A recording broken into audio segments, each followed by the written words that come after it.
Assalamualaikum warahmatullahi wabarakatuh. Sebelumnya perkenalkan, nama saya Evi Siti Fatimah. NIM saya 0311521011, kelas MC21H. Di sini saya akan mempresentasikan hasil jawaban saya mengenai UAS Manajemen Perspektif Islam. Di sini disediakan kasus bahwa seseorang bernama Muhammad Fatih merupakan seorang pendiri, direktur dan manajer umum dari sebuah operasi PT Hijrah Syariah, sebuah startup keuangan syariah di Jakarta yang sedang berkembang besar. Suatu waktu, perusahaan tersebut diambil alih oleh sebuah perusahaan raksasa dan kemudian direorganisasi.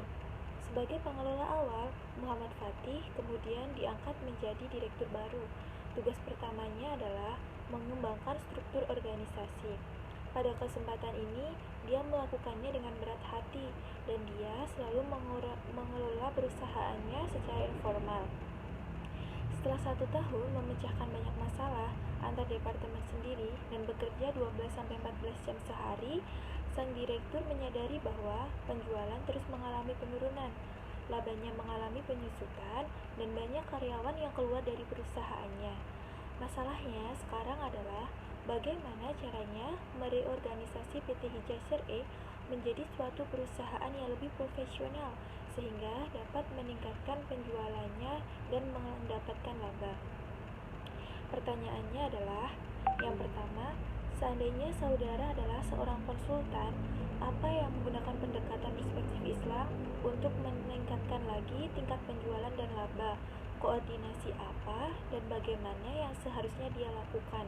Mengapa koordinasi penting untuk dilaksanakan?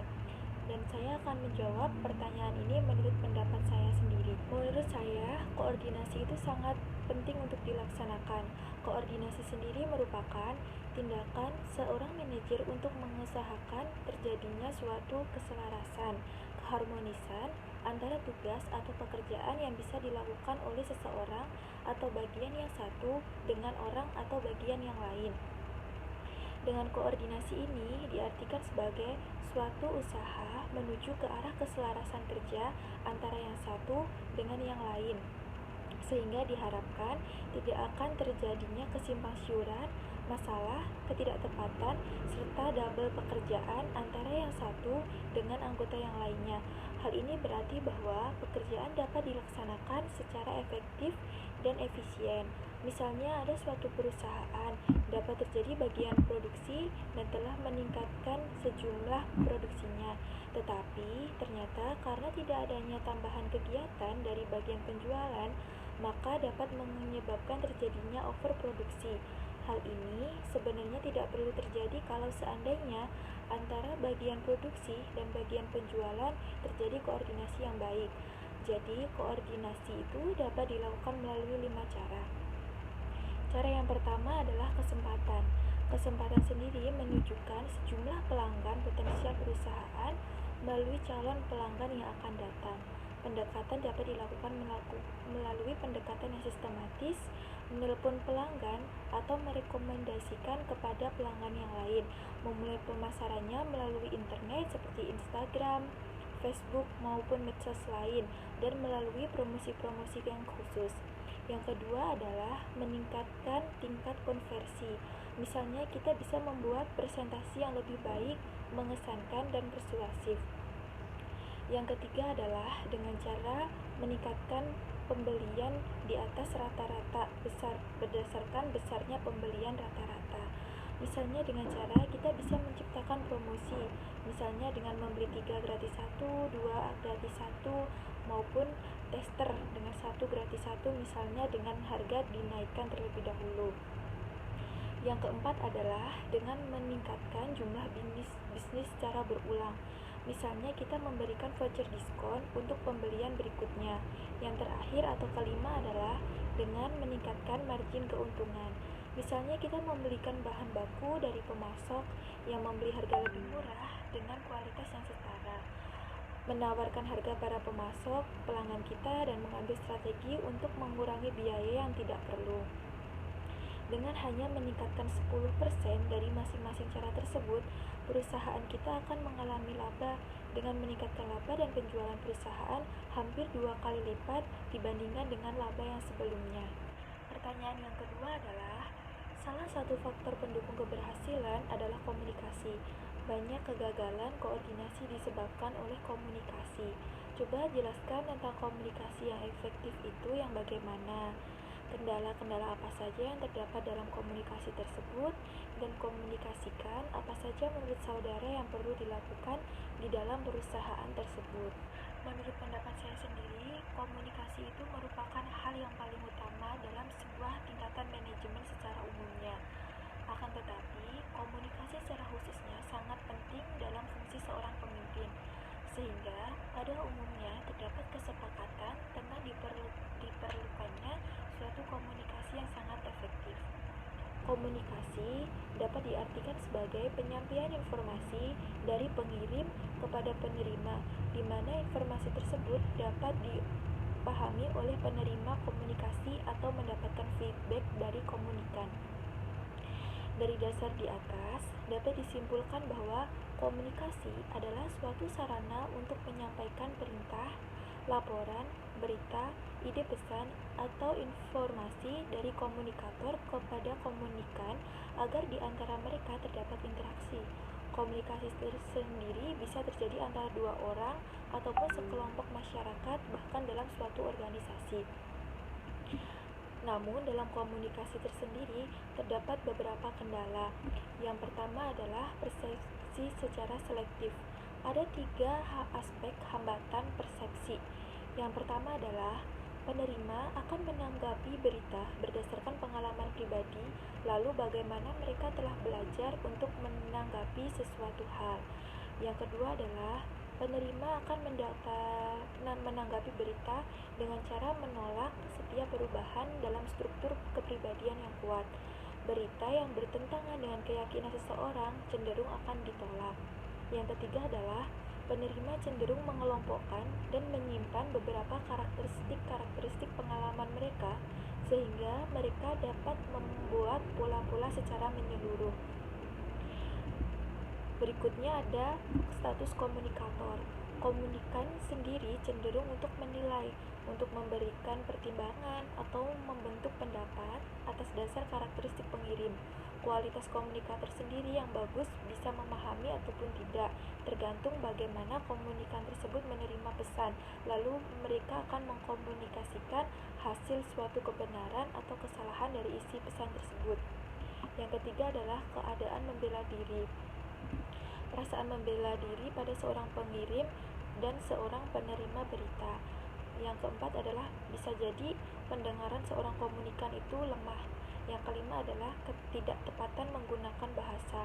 Misalnya, seseorang berkata, "Tolong kerjakan dengan cepat mungkin ya," akan menimbulkan persepsi yang berbeda apabila kita menyuruh seseorang dengan misalnya, "Saya minta tolong kerjakan ini sesuai deadline pekerjaan ya." Lalu bagaimana komunikasi yang efektif itu?